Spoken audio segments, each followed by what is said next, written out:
देवगिरी निवासस्थानी राष्ट्रवादीची आढावा बैठक पार पडली, पण ही आढावा बैठक गाजली ती अर्थातच दादांनी व्यक्त केलेल्या संतापाने। या बैठकीला माणिकराव कोकाटे अर्धा तास उशिरा आल्यामुळे अजित पवारांकडून नाराजी व्यक्त करण्यात आलेली आहे।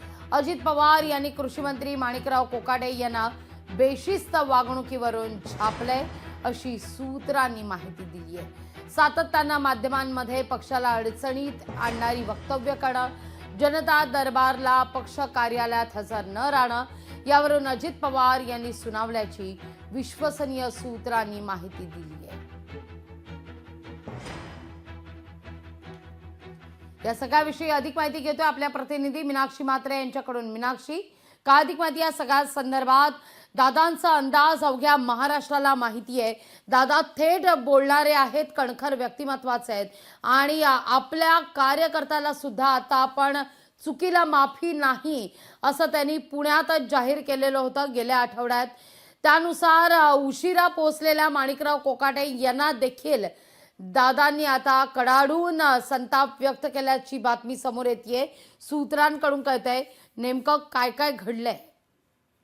निश्चितच लाघवी, कारण दर आठवड्याला आपण पाहतो की मंगळवारी अजित पवार यांच्या शासकीय निवासस्थानीच म्हणजे देवगिरी बंगल्यावरती सर्वच आमदारांच्या उपस्थितीमध्ये आणि अजित पवार यांच्या उपस्थितीत ही बैठक पार पडत असते। मात्र या दरम्यान आपण पाहतोय की काल राष्ट्रवादी काँग्रेस पक्षाचे राष्ट्रीय अध्यक्ष अजित पवार यांच्या उपस्थितीमध्ये देखील बैठक पार पडत होती आणि या दरम्यान कृषी मंत्री माणिकराव कोकाटे यांनी बेशिस्त वागणुकीवरून दादांनी त्यांना झापलेला आहे। खरं तर अनेक वेळाला आपण पाहतो की सातत्याने माध्यमांमध्ये पक्षाला अडचणीचं ठरवणारं वक्तव्य त्यांनी केलेलं आहे। त्यासोबतच जनता दरबाराला पक्ष कार्यालयात हजर न राहणे यावरून अजित पवारांनी काल त्यांना झापलं असल्याचं कळत आहे। एकूणच सध्या आपण पाहतो की या बैठकीसाठी देखील काल ते अर्धा तास उशिरा आले आणि त्यामुळे कुठेतरी अजित पवारांकडून नाराजी जी आहे ती व्यक्त करण्यात आलेली आहे। त्यामुळे ह्या संबंधित आता वक्तव्यांचा असेल किंवा मग जनता दरबारसाठी उपस्थिती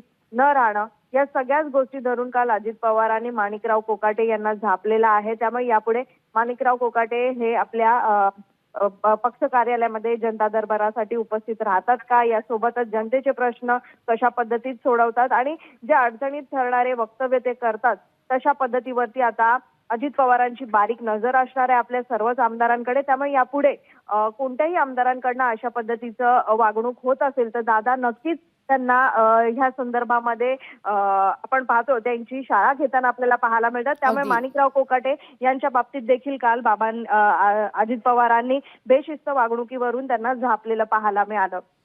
निश्चित मीनाक्षी, तुर्तास धन्यवाद तुम्ही दिलेल्या एकूणाच्या सविस्तर माहिती करता।